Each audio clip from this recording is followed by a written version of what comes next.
नमस्ते दोस्तों। Welcome again to देसी न्यूज़ एंड एनालिसिस। ये चैनल है इंडिया और यूएसए के करंट अफेयर्स एंड एनालिसिस के इसके लिए न्यूज़ जो सिर्फ हेडलाइन नहीं इम्पैक्ट बताती है। मैं एक भारतीय हूँ, यूएसए में रहता हूँ। सो भारत को समझता हूँ अपनी रूट से और अमेरिका को देखता हूँ मैं सिस्टम के अंदर से। From that perspective let's talk. कुछ दिन पहले आपने देखा होगा कि वेनेजुएला पर यूएसए ने अटैक किया और उनके प्रेसिडेंट हुगो चावेज को उठा के न्यूयॉर्क की एक अदालत में पेश किया गया। लेकिन क्या सिर्फ इतना सिंपल था या कुछ और भी था? गहराई से समझने के लिए सबसे पहले हम लोग समझते हैं कि वेनेजुएला की हिस्ट्री क्या है और ये आज तक यहाँ तक कैसे पहुंचा।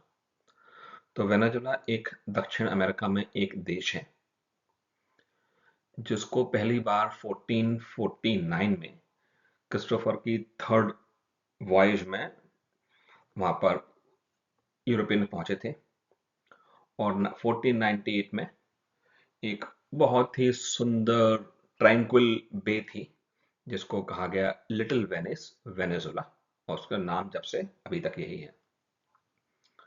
जैसा कि होता रहा है, कॉलोनाइजर जो स्पेनिश कॉलोनिस्ट थे वो वहां पर आए रहे, वहां के लोकल लोकल लोगों को गुलाम बनाया और उन पर राज किया, अत्याचार किए। लेकिन वहां पर लोकल लोगों ने भी विरोध किया। इवन जो स्पेनिश आए थे यूरोप से वो भी स्पेन के खिलाफ हो गए और एक विद्रोह हुआ और एक बहुत लंबी कहानी है।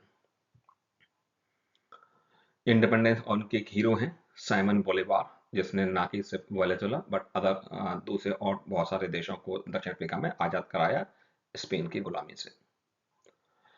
1830 में वेनेजुएला ने कोलंबिया, इक्वाडोर, पनामा को मिला के एक यूनियन बनाया, उसको ज्वाइन किया। लेकिन 1830 में उसको वहां से अलग हो गया और चलता रहा। और जैसा कि होता रहा है साउथ अमेरिका में 1870 से 1908 तक सिविल वॉर होती रही। वहां पर डिक्टेटर्स आए, यूरोपियन ने उनके सी पोर्ट को ब्लॉक किया, बहुत कुछ हुआ, लेकिन 1908 तक ये सब चलता रहा। 1914 में वहां पर पहली बार ऑयल, तेल की खोज हुई। पहली बार तेल मिला जमीन के अंदर, इवन बिफोर मिडिल ईस्ट। उससे पैसा आना चालू हुआ और 1958 तक आते आते यहाँ पर डेमोक्रेसी की स्थापना हुई और रोमुलो बेंटाकोट यहाँ के पहले प्रेसिडेंट बने, डेमोक्रेट इलेक्टेड। और 1970 में जब गल्फ कंट्रीज ने ऑयल एम्बार्गो लगाया तो यहाँ पर ऑयल बूम आया और बहुत पैसा आया देश में, लेकिन इसके साथ साथ मिसमैनेजमेंट भी आया। और उस दौरान ये दुनिया का चौथा सबसे अमीर देश बना।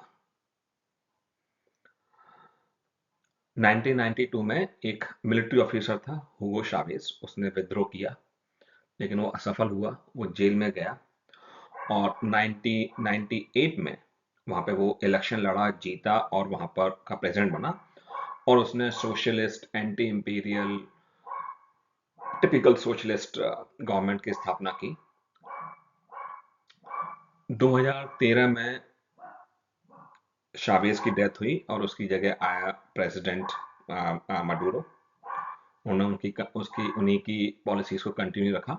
लेकिन जब तक तेल के दाम गिरने चालू हो गए थे और जैसा कहा था सोशलिज्म में लोगों के पैसे खर्च हुए, तो बस अब मैस। आज की तारीख में Venezuela is a prime example कि जहां पर socially democratically elected socialist country ने एक वेल्दी कंट्री को, गवर्नमेंट ने एक वेल्दी कंट्री को डिस्ट्रॉय किया अंदर से। वहां की जनता जिम्मेदार है, वहां के लोग जिम्मेदार हैं और so called philosophy of socialism. आज की तारीख में करीब 82% वेनेजुएला पॉवर्टी लाइन के नीचे रहते हैं। 53% तो ऐसे हैं जिनको कि रोज का खाना तक नहीं मिलता है, उनको दो वक्त का खाने के लाले पड़ जाते हैं। तो ये है वेनेजुएला आज की तारीख में। जनवरी 3 को यूएसए ने एक ऑपरेशन चलाया, एब्सोल्यूट रिजॉल्व, जिसमें उन्होंने वहाँ वेनेजुएला की राजधानी कैराकस पर अटैक किया और वहां से उनके प्रेसिडेंट मदुरो और उसकी वाइफ दोनों को उठा के न्यूयॉर्क की एक अदालत में पेश किया और रीजन दिया गया for media consumption, for general public consumption, कि Maduro was involve in narco terrorism और उसके खिलाफ पहले से मुकदमे थे, इसलिए उसको उठाया गया और उसको वहां पे पेश किया गया। लेकिन क्या ये सच्चाई थी? क्योंकि अराउंड ओनली 2 से 3% of drugs in USA were coming from the Venezuela. तो क्या थी सच्चाई? चलिए जानने की कोशिश करते हैं। उससे पहले कुछ समझते हैं। एक डॉक्ट्रिन है, मोनरो डॉक्ट्रिन, जो कि 1823 में यूएसए के उस वक्त के प्रेसिडेंट जेम्स मोनरो ने प्रतिपादित की थी। उन्होंने कहा कि जो पश्चिमी गोलार्ध है उसमें कोई भी यूरोपियन पावर नहीं आएगी और यूएसए उनके किसी भी इंटरफेरेंस को बर्दाश्त नहीं करेगा। शुरू में जो साउथ अमेरिका और नॉर्थ अमेरिका के सभी लोगों ने इसका स्वागत किया कि ये बढ़िया है, इससे हम आज़ादी ले सकते हैं और यूरोपियन जो कॉलोनाइजर थे उनसे हमें छुटकारा मिलेगा। लेकिन इसी डॉक्ट्रिन ने, इसी पॉलिसी ने यूएसए का एक्सपेंशन की नींव रख दी। इनिशियली काफ़ी वीक थी, लेकिन वक्त के साथ इवॉल्व हुई। जैसे जैसे यूएसए इकोनॉमिकली और मिलिटरली ग्रो हुआ, बाद में इसको स्पेनिश अमेरिकन वॉर और के जरिए इन्फोर्स किया गया और थियोडोर रूजवेल्ट, उसने उसको जस्टिफाई किया कि USA has a right to interfere in the matters of North and South America. Right. आज की तारीख में it has turn to a full form है, और कुछ एक आपको शायद मालूम भी हो, लेकिन नहीं है तो मैं बताता हूँ।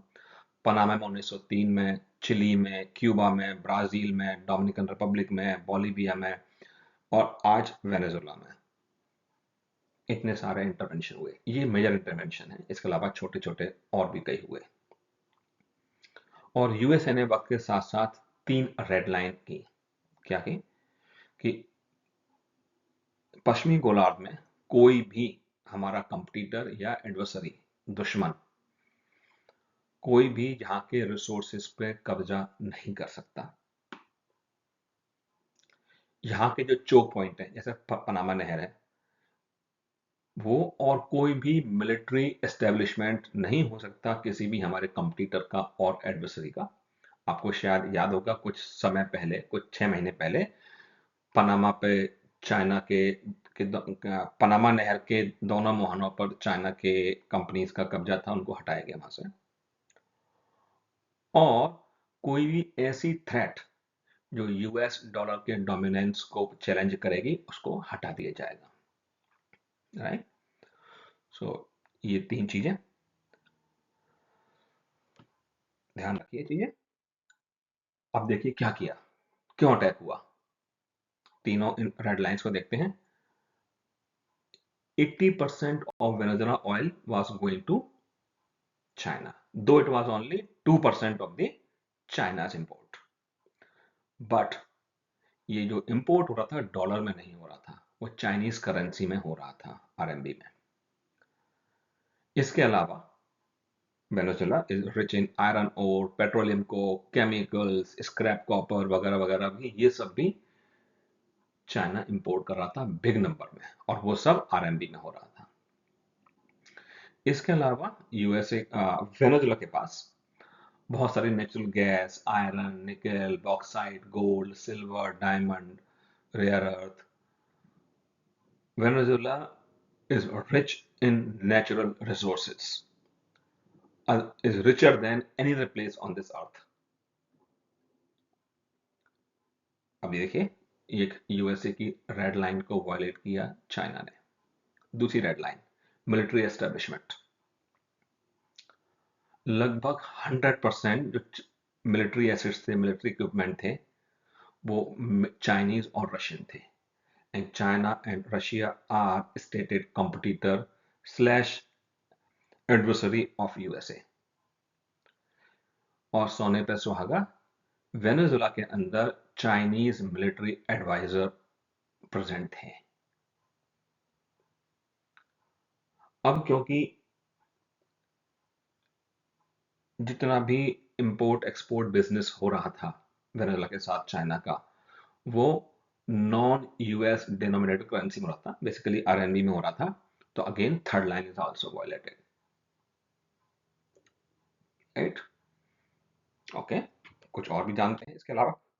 इसके अलावा कुछ और थ्योरीज हैं जो कि इंपॉर्टेंट है समझने के लिए, क्यों हुआ अटैक ये और क्या होगा अगला। करीब 1904 में हालफोर्ड ने एक थ्योरी प्रपोज की थी, कॉल हार्टलैंड थ्योरी। मींस, इसका बहुत बहुत ही आसान सा समझने का तरीका है। इस मैप में देखेंगे कि लाल रंग से लिखा है लैंड पावर। उसके 3 कोर बिंदु थे उस थ्योरी के, और आज भी वो थ्योरी काफी यूज की जाती है। जो ईस्ट यूरोप को रूल करेगा वो हार्टलैंड को रूल करेगा। इस हार्टलैंड की क्या खास बात है? ये हार्टलैंड रिच इन रिसोर्सेज है, और ये एशिया और यूरोप दोनों को कनेक्ट करता है। और who rules the heartland will rule Europe, Asia और अफ्रीका को इन्फ्लुएंस करेगा, राइट? इसकी कंपीटिंग थ्योरी आई 1940 में, वो कहलाई रिमलैंड थ्योरी। उसका कहना था कि लैंड पावर इज गुड, लेकिन जो पावर कोस्टल एरियाज को कंट्रोल करेगी, लाइक जैसे इंडिया है, गल्फ कंट्रीज हैं, वेस्टर्न यूरोप है, राइट? इधर आपका Japan, Malaysia, Indonesia, Taiwan, Burma, Myanmar, Thailand, वो लोग, बिकॉज आप सी एक्सिस रोक सकते हो उस लैंड पावर की, राइट? ये दो थ्योरी कंपीटिंग है, लेकिन आप ध्यान रखिए कि कोल्ड वॉर में यूएसए ने रिमलैंड थ्योरी को अप्लाई किया, और यूएसएसआर जो कि एक लैंड पावर था उसको कंटेन किया। Is a very good example कि रिमलैंड थ्योरी काम करी है। दूसरी बात, इसके अलावा एक दूसरी थ्योरी है, स्ट्रेटेजी है बेसिकली, आइलैंड चेन स्ट्रेटेजी। यदि आप देखेंगे चाइना का मैप, तो चाइना के पास सिर्फ एक समुद्र की एक्सेस है, चाइना सी की, जो कि दो भागों में बटा हुआ है, South China Sea and East China Sea. क्योंकि ये आप देखेंगे तो ये ईस्ट चाइना सी है, ये वाला पार्ट, और साउथ चाइना सी इधर है। यूएस और इसी तरह से यूएसएसआर को यदि वार्म वाटर की एक्सेस चाहिए तो सिर्फ वाया ईस्ट चाइना सी है, वो भी बहुत छोटा सा हिस्सा है, नहीं तो उसको आर्कटिक ओशन से होकर जाना पड़ता है, जो कि बहुत ही मुश्किल काम था और आज भी है।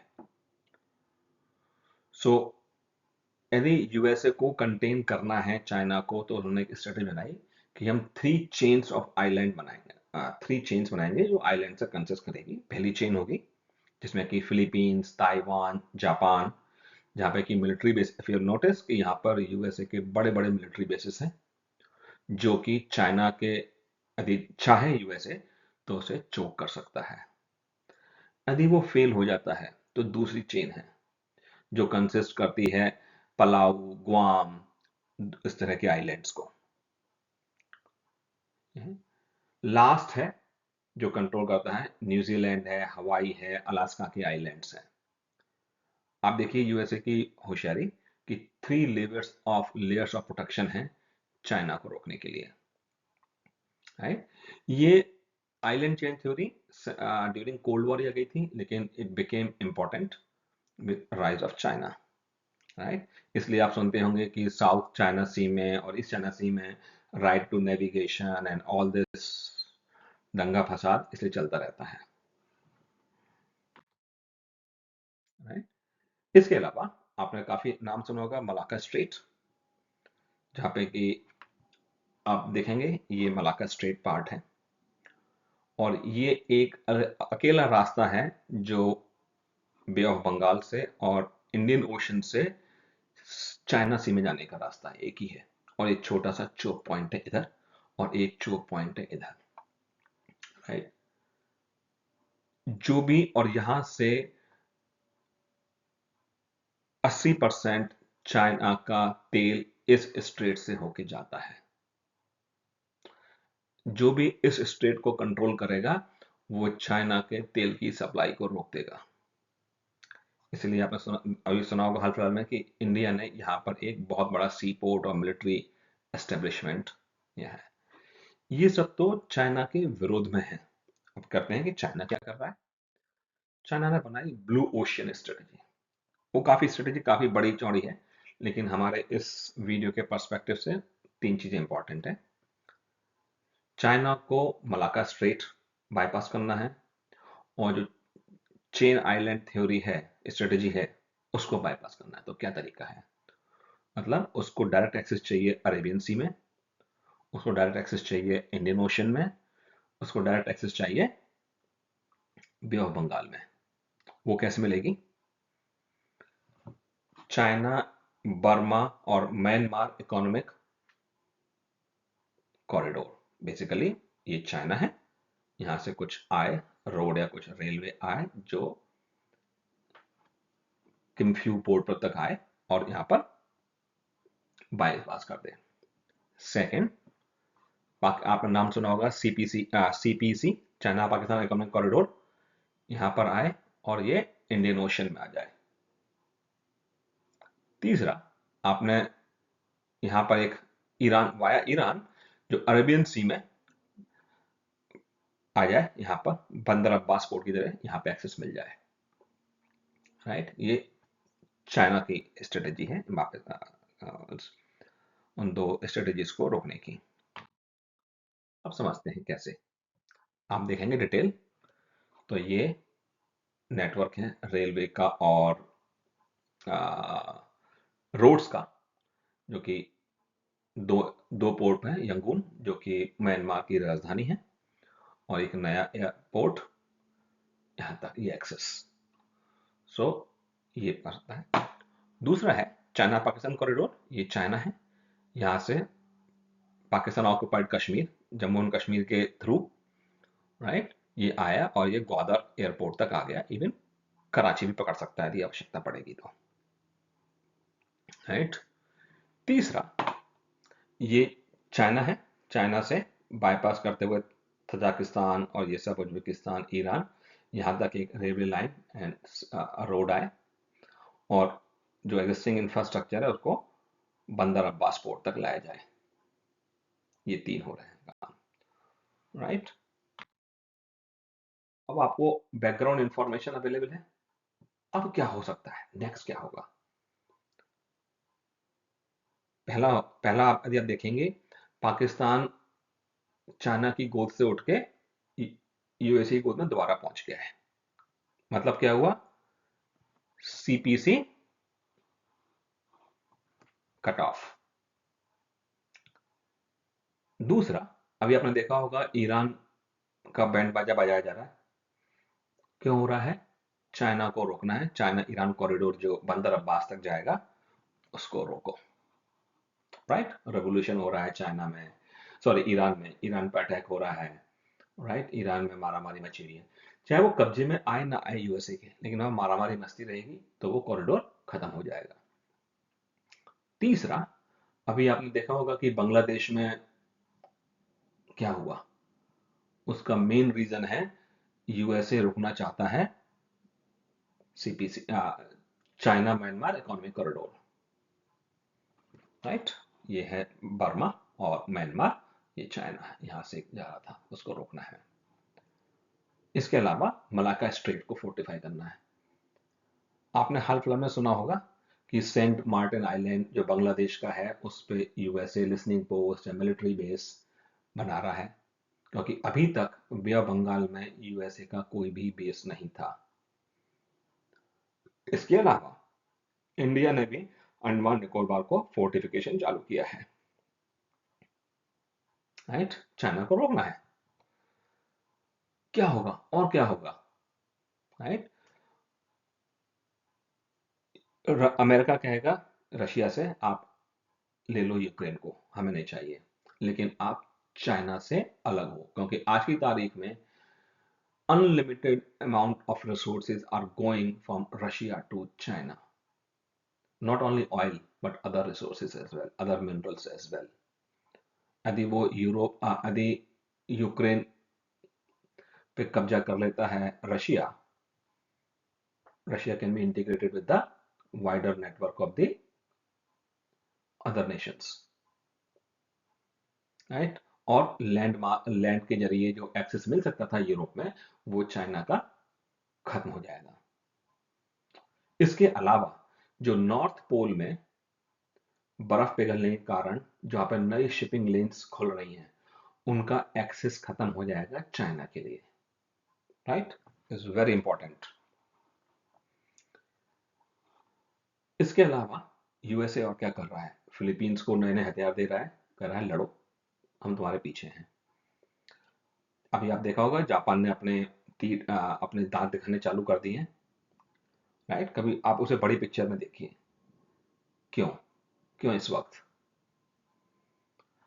ताइवान को रोजाना कुछ ना कुछ नया हथियार दिया जाता है, और हिंदुस्तान भी, इंडिया भी फिलीपींस को, इंडोनेशिया को, वियतनाम को, मलेशिया को तरह तरह की मिसाइल बेच रहा है। Right? इसके अलावा यदि आप चाइना का मैप देखेंगे, यहां पर दो हान पॉपुलेशन 90% है, लेकिन एक significant number of Muslims live in this part, इस green reddish part, right, around 56%. And Muslims can be persuaded very easily, comparatively easy to other religions, towards the extremism. यहाँ पर भी कुछ रिलीजियस माइनॉरिटीज रहती हैं जो कि बर्मा से और थाईलैंड से लगी हुई है, बड़ी काम की चीज है। और तिब्बत में आप जानते ही हैं, जो बुद्धिस्ट लोग हैं उनका प्रोसिक्यूशन किया है चाइना ने, पूरे तिब्बत को रौंद दिया है। ये सब होगा यहाँ पर। राइट, इसके अलावा विद इन चाइना, क्योंकि जी का जो कार्यकाल था 10 साल का था मैक्सिमम, उसको उन्होंने लाइफ टाइम के लिए कर दिया है। मींस पॉलिटिकल अनरेस्ट है, उसको हवा दी जाएगी, उसकी मिलिट्री के अंदर हवा दी जाएगी विद्रोह की, और या उनको कलिंग की जाएगी। और उसके अलावा पूरी दुनिया में जो चाइना ने अपने एसेट्स बनाए हैं, उन पर अटैक होंगे, छोटे छोटे, आग लग जाएगी, बम फट जाएगा, लोग नाराज हो जाएंगे, आंदोलन करेंगे। अभी आप देखेंगे, this is what is going to happen. मेरे पास सिर्फ एक शब्द है कहने के लिए, अभी तो पार्टी शुरू हुई है, देखते हैं क्या होता है।